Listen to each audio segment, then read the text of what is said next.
stand. That's right.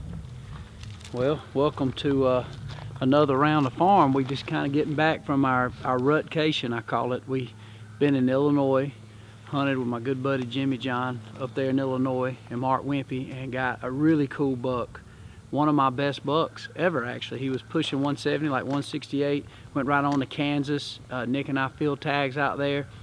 And so now we're back home, and actually had a really good night last night. I took my oldest boy, Macoy, Ryan Wakening, who's actually videoing this now. He had a chance to hunt pretty much the whole couple weeks I was gone with my 14-year-old boy, Macoy. They've been chasing bucks around, got a lot of good footage. And last night I got back, or actually the night before that, I got back home. And so I took an evening off because it was right at dark. I didn't have a chance to get to the stand with him, but watched a little football. And then Sunday went to church and had a chance to run down here at what we call a field called Bull Run. And I'd had some pictures of a nice buck that had been come by the feeder. And ironically enough, we go down there. I was going to take my daughter. Ended up, she had a little old teenage birthday party to go to, so she couldn't go hunting. So I took Macoy and Waylon, and we knocked down a big old nice 8-pointer. So that was his first buck for the year, and he's been hunting hard this year. He's killed some nice bucks, but this is the first year I feel like he has really grinded it and earned one, because he's bow hunted and he's had a couple struggles, and he's figuring out how to check the wind and figure out where all the stands are and get on his base map and check the wind and stuff. And so last night was kind of cool to see him get himself a good buck. And his brother Waylon, who's 5, was in the stand, and he's just full of crap, man. He's funny, and a little jealous that he didn't get him, but he's 5, so he'll have more opportunity. So we now are just kind of settling in. Obviously the bucks here in Georgia, for those hunting the South, you know what I'm saying, it's kind of a little bit of a surge. We had a good frost Saturday morning, which was the first good frost we've had here in this Piedmont area. And the bucks really kind of had another surge. I think some of these does that didn't get bred are kind of still mopping around. And also, these bucks ain't used to not having does to breed. And so even though a lot of breeding has been done, some are still locked down. And the ones that are finished breeding, man, they are just going crazy still trying to find it. So we're still getting some good action here in Georgia, especially with this cool weather. I noticed that the deer are definitely hitting the green fields harder than they are the corn piles and even the big and J right now.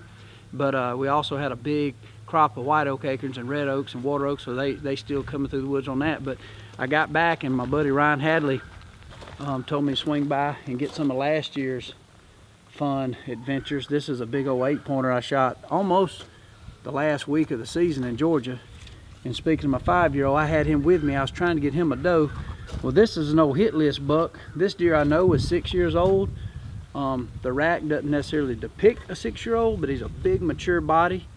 And I'm a firm believer that you need to whack these mature deer, especially these right here. Some people call them management cull. I call them just a good Georgia buck, but they will take over and they will brutal to these other younger deer. So I think for every good buck, I don't think you're going to change the genetics, but you dang sure take a bully out of the woods and give some of these younger deer less pressure. My place, for instance, butts up to a lot of nice property, and so real strict trophy management. So a lot of people are at least at minimal looking for a 4.5-year-old deer, 5 and 6 preferable. And speaking of old deer, this is the old Michelin man buck. Now look at this old goofy buck. Now I know this deer was at least 6 years of age. And the reason I know that, because when I bought my place in 2015, of course, I put out a bunch of Bushnell trail cameras, and this buck come in. He was a little different, but he looked mature. The physicality of the picture, you could tell that he looked mature. So I figured he was at least 4 or 5 that year. I shot him 4 or 5 years later, so I know the buck was at least 10. Heck, he could be older than that, but look, gnarly and funny.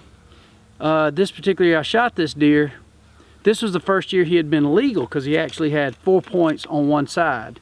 Actually, man, he's 1, 2, 3, 4, 5, 6, 7 on one side, so he was more than legal. This year, all across Georgia, our trophy or quality deer management, it's got to be at least 15 outside, so that deer meets that criteria to that too. But it gives us a better way to really manage the herd, and this deer needed to go. And I hunted this deer like he was a 190, and I finally caught up with him and videoed him. Cohen Stone videoed him, and I shot him with my bow, actually right behind my house, about a half mile behind my house. So I'm tickled to death with that deer. And so that was my 2 bucks from last year. So old management Mike is what I was.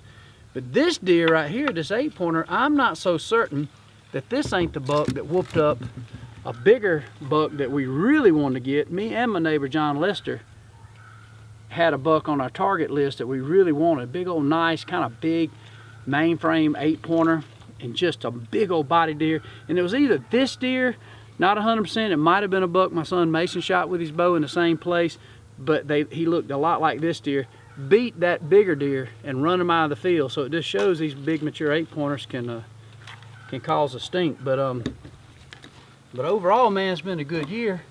While we're showing you stuff that's got tags on it, here's a buck I got earlier in the season with my bow. Another solid 4.5-year-old deer. Again, you know, next year he might have got a little bigger at 5 or 6, but my personal opinion, some of these bigger mature 8-pointers are just always going to be 8-pointers, and not that that's a knock on them. Obviously, I was tickled to death to get this buck, but another deer that I definitely was hoping that me or my kids or wife could get. And here's an elk I got. But look here, I'll show you something. I sometimes got where I cut these old skulls off like this, kind of cut them off with a saw like that, and it makes for a kind of a cool different European mount. It's good to get that skin off. And we'll walk up here to the cooler. We got a few little projects working there. We finally started harvesting pecans, and got my little squirrel dog. I'm hoping to work with him a little bit this week, as well as get ready for Thanksgiving. So obviously, being gone for nearly 3 weeks, my wife has got me a pretty substantial honey-do list. So I'm not doing it right now, but I'm getting out of this because my man Ryan's videoing, so I'm actually working in a different way hunting. But she's got me a long list. I gotta kind of get everything tidied up. We got family coming over, like a lot of you guys, a lot of the ladies out there getting ready for Thanksgiving, and so are the families. And it seems that, you know, as we do that even though we look forward to seeing these people we've known all our life, we got to cook and clean and dust the baseboards and the headboards and everything else, and blow leaves and cut grass that don't need to be cut, and just to impress kin folks that really don't care no way. They just want a good time and maybe a cold beer and a piece of turkey. So for me, I like to be down here at the barn. There's a lot going on. If you listen, you can hear the harvester going. My man Stevie's out here. We're collecting pecans. We got a bunch of these money makers down, and Stewarts are coming off, so we're getting them and getting them ready to take to the sale. We've shot quite a few does.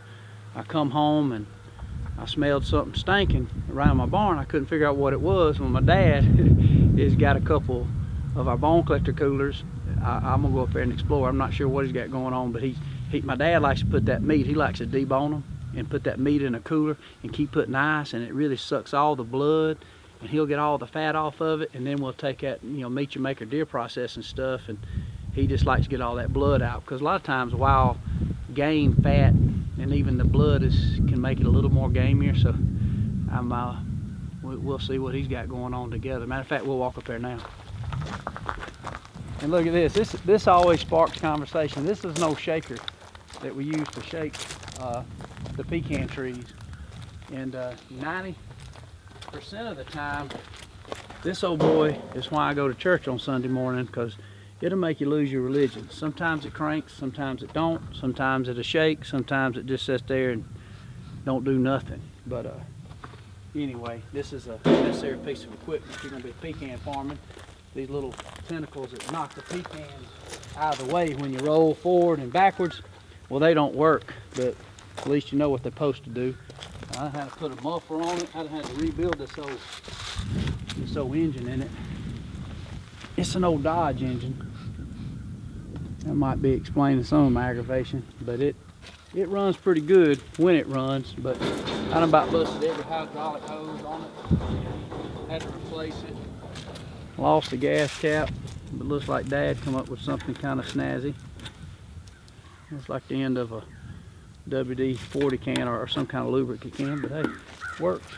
So this thing's gonna be running quite a bit, so hopefully it'll stick in there with us. Little whistle. Waylon, this joker, my 5-year-old, is a little goofball. He took his whistle last night to stand. He said, as soon as we shoot one, I want to blow the whistle like game's over. Blow the whistle, it's the 4th quarter. All right, you got him, buddy. Let's go get that sucker. That's a big 8-pounder.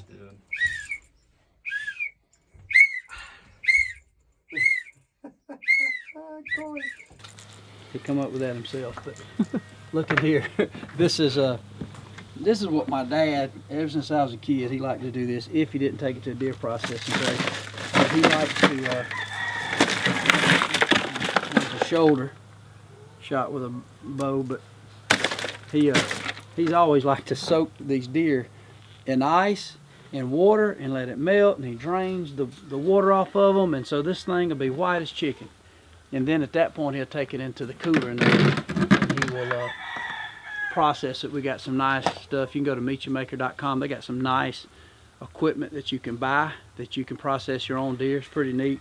But even if you don't have a cooler, this is a good way. Dad will keep them on ice, and then he'll come up here and process them. But my wife and I, he said, I keep smelling something stinking down by the barn. So what's happening was this cooler's cold, but Georgia weather gets warm, and this bloody water was draining out through the gravel, and you couldn't find nothing, but it stunk.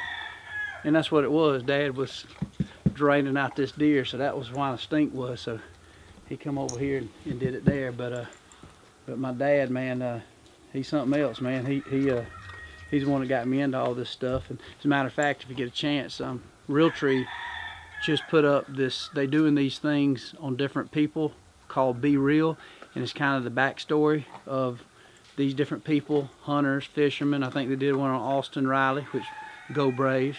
Chop on, and obviously did one on T-Bone, did one on myself, old Wheeler the fisherman. So anyway, they got a good piece. Well, they just got one out on me, and it was really cool. When I watched it, man, it was pretty cool because it reminded me of what all my dad gave me as a background. But every once in a while he'll still stink up the place, letting this old blooded deer blood drain out through there.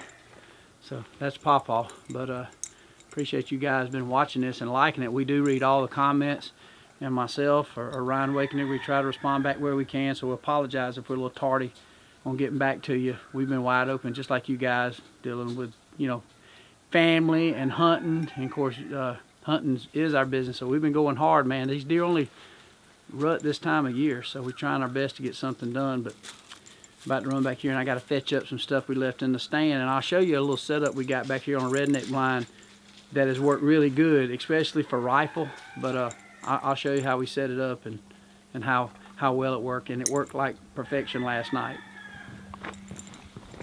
All right, Dan, I know you want to go.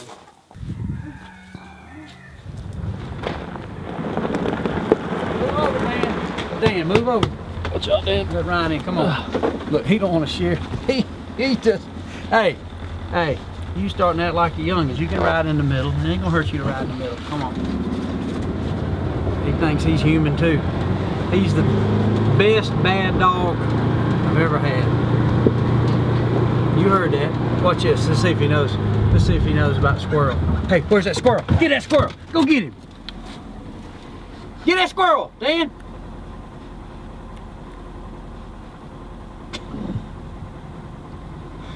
For the record, he's a puppy. He has not treed a squirrel yet. He kind of will. He ain't barking good, but he's getting there. He might be ready for the Squirrel Master Championship. But he definitely knows squirrel. We took him out enough and run him around. Obviously, this Pekin orchard got a lot of squirrels. But he's chewing up everything, about to tear up everything my wife puts out, dragging off her little old house shoes and chewing up everything. But it'll all be worth it if he turns into an old world champion squirrel dog. I ain't meaning like a competition. I'm meaning like just some squirrels we can knock out to the trees around here with the kids.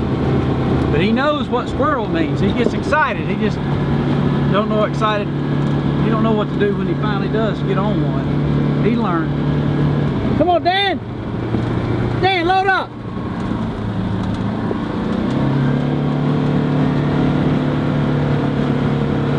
I'm hunting now. I think if I can, look, there's a squirrel right there. There's a squirrel, big fox squirrel. Big fox squirrel, look, big fox squirrel. Get him, Dan. Get him, Dan. Get that squirrel, Dan. Go get that squirrel, Dan. Get him, Dan. Don't run him down. But, he almost caught that sucker. Let's see.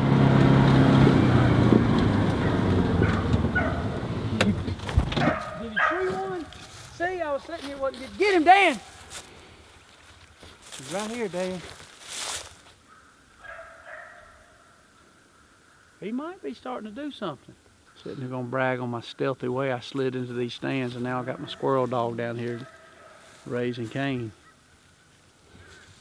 Right at my hunting spot. I ain't making my old hunting mentor Mark Wimpy, who is very stealth and getting in and out, too happy. But then again, this is a pecan farm, and my hunting is good here in the evenings. You know, they can still come out here, even banging around and stuff. So, seems like there's a fine line between giving these deer too much credit and not giving them enough. But anyway, I'm a multi-purpose sportsman. I like to hunt it all, so I guess you can't be Ginger. So now he sounds like he's on up the mountain. So we won't hunt here this evening. Here's where we got a deer last night, and where I can, I try to set these blinds up for bow and rifle, but it's the old windrow where they used to farm is, and I left this windrow. And if you come in here, I normally take a rake and rake these leaves back. So obviously, the whole idea is you can slide in here. You can ride your e-bike right there or walk. It ain't but about a half mile from my house. You can walk down here and get right up in this stand. And so as you get up this ladder, you're looking over a probably 8-9 acre green field. I got oats. I got some white clover, even a few turnips out there and radishes.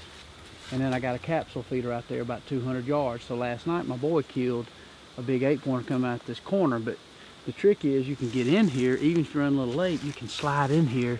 And so many times deer will be out in this field, especially in that far end. I can slide in here with my kids hidden. And a lot of times I'll take some burlap and put it on the backside. Now this ain't something I come up with. A good friend of mine up in Illinois, Mark Wimpy, who shoots some giant deer. He predominantly hunts in the evening. He don't even hunt a lot of mornings. He has hunted the mornings, but if he's got deer that's really on a good feeding pattern, I got does where those bucks are rutting, he will set it up and even plant Egyptian wheat and different kind of grasses and cedars and to block off, and that way you can get in. But not just getting in. When you're done hunting, let's say you didn't have your target buck or you didn't want to shoot anything, you can literally have all the deer feeding. You can slide out of here and get right back out, and you don't disrupt anything. So it's harder to apply that technique in the south because our woods are so big and vast and the deer can be coming from any direction. But at this place, my pecan orchard is right back to the south of me, and this works unbelievable. So this is what I call Christy's crib, because this is my wife's favorite stand if she's gun hunting. This don't set up too good for bow hunting, but man, it is an easy way to come in here and hunt every afternoon on a good northwest wind. And even these redneck blinds, if you got marginal winds, just keep all the windows closed in cold weather and you can get away with murder up here. So that's where we got the deer last night, but I got to fetch up some of my boys' gear that they left in here last night. It's a pretty view up here, and you notice in the redneck blind, because predominantly rifle hunting I'm doing is done with my kids. We mainly use a 308 and a 30-06. So I just keep a box of 308 and 30-06 in the blind, because even last night my youngin had 3 bullets, but I know I got an extra box in here because if they forget their bullets, I'm trying to teach them to be responsible, but I'm kind of plan B. I just keep some of my favorite rounds in the stand. I keep these suckers closed up because old owls and birds like to get in here and nest, and then too during the summer the wasp will want to try it again. But you keep these suckers closed up nice like this, and you can literally, it's like a little house on stilts. And I even got my tripod from last night. But see how this sets up? Like if you look out here, it's wide open. But then you look out the back door, and I got this windrow that I can slip right out. So this is a good spot. And so later in the year, especially when they start hitting this late season feeding, or even you know, anytime, it's nice to come in. Literally last night we slid up here. We was watching football and spending time with the family, so we got in here late, and there was a couple does already out in the field. And we got up here and got set up with not alerting any deer, and I did it with a 5-year-old, 14-year-old boy with camera equipment. So all right, here we are, me and Macoy and Waylon Waddell. We got a bow in here in case he come close, and a rifle and far. What do you think, Waylon? Just the pumpkin running. So we're in the blind right now. And there's a deer out there. We're waiting for this deer. Feel like we have 3 or 4 does. What do you think, McCoy? We're gonna get on. Yeah. Wish us luck. Pretty cool little technique, and so I got to give credit to Mark Wimpy. Mark Wimpy is the dude who kind of the one that I thought does that. The Drurys also do it, and it's crazy how these blinds have got a lot of people to where they only hunt the evenings. They'll get a good food source and figure out how to get in and out without alerting the deer, and you know, and really don't hunt the mornings, because a lot of these bucks come out in the evenings and feed, and that's what they're naturally doing. And so all night they're out gallivanting. So the morning times they're not as much feeding, even though they will, depending on the weather, still feed a little bit. They're kind of going back to bed. So it's a pretty cool technique. However, I still like to hunt the mornings because I just like to see the sunrise. Me and Nick Munt was talking about this last week in Kansas. But it's a proven technique that works just to hunt the evenings. But the mornings are kind of magical too, because you can get away with a lot more, especially during the rut, because these bucks have just got their guard down. They're running, chasing does. So, you know, you can get away with a lot more. And then you got the thermals pushing up. So even though there's a lot more people hunting these blinds, it's a fun technique. I still like to be in a lock on. I still like to be in the open air in a big ladder blind. And it works really good to still experience that. But it's amazing. We learn a little bit more each year on how to be successful, especially on these big mature deer. And it's so cool to be able to practice some of the things you read about and even experience through some of these people that you hunt with that have adopted these methods. And when you can apply it to even places in the South, which is tougher to do, I think, because of our woods is very rare, you about got to bump deer because our woods are so big, where if you get out into the Midwest, you know, have a lot less woods, and you have shelter belts, you have different areas where these deer are bedding along these creeks and river bottoms or CRP ground, so you kind of know specifically where the deer are at, and you know those open crop fields, the deer ain't out there, but they're coming out there to feed. You can adopt this method more. But in the South it makes it tough. But this is one example I was going to show you that does work more on the lines of that Mark Wimpy style of hunting. So this is where we got one last night. But I could ramble on forever, but I just definitely want to thank y'all for watching. We want to make sure we just share with you every little bit of thing that we're doing, because our life ain't much different than y'all's in the way we like to hunt and fish and live this lifestyle. So thank y'all for watching. If you have a chance, make sure to hit subscribe. And also, don't forget, watch Bone Collector every Sunday night on Outdoor Channel, 9:30 Eastern is when it comes on. So we got new episodes getting ready to come out in January. Obviously, there's some good stuff that's airing right now, so be sure to tune in. And so thank y'all for everything. Hope y'all have a great, happy end of rut. And for some of you guys in Alabama and Texas, y'all just getting ready to kick it off. So happy Thanksgiving. Get to eat a little bit of overeating and to hunt with friends and family. So we're going to carry on. We still got plenty of tags here in Georgia and got a couple other adventures and trips we're going to take. So we'll keep y'all posted right here on this YouTube channel. So again, thank y'all for watching. Tell some stories about you growing up and just yeah, they can beep it out if they don't like it.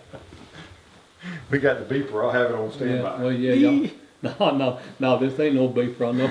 This is pretty live. This is a podcast. It's all things are on the table. Say, count 10 for me, Michael. check, 1, 2, check. Check. All right. Getting everything set up. We're about to do a bone to pick, a little podcast with Paw Paw. So doing it at my office, and Daniel Thomas with Realtree. We're really pumped to have this podcast going, but really excited about this because I get to sit down and talk to my dad, old Paw Paw Waddell. So y'all think I got some stories? We're getting this thing set up. Ain't no telling what we love to talk about. It ain't rehearsed, so apologize or get excited about what's to come. You never know. Yeah, they can beat me up on my grammar. I don't have real good grammar. As everybody noticed through the years on some of the shows, but it's all right. That's my part. They can beat me up if they want to. But if it wasn't for me, look, Michael wouldn't be here. So That's the truth. So That's a fact. That's what I tell people. Look, I'm the one that started all this mess. Excuse me. Yeah, thank God Paw Paw was in rut, around 1972. And 73 I was born, so That's right. he was cleaning out scrapes.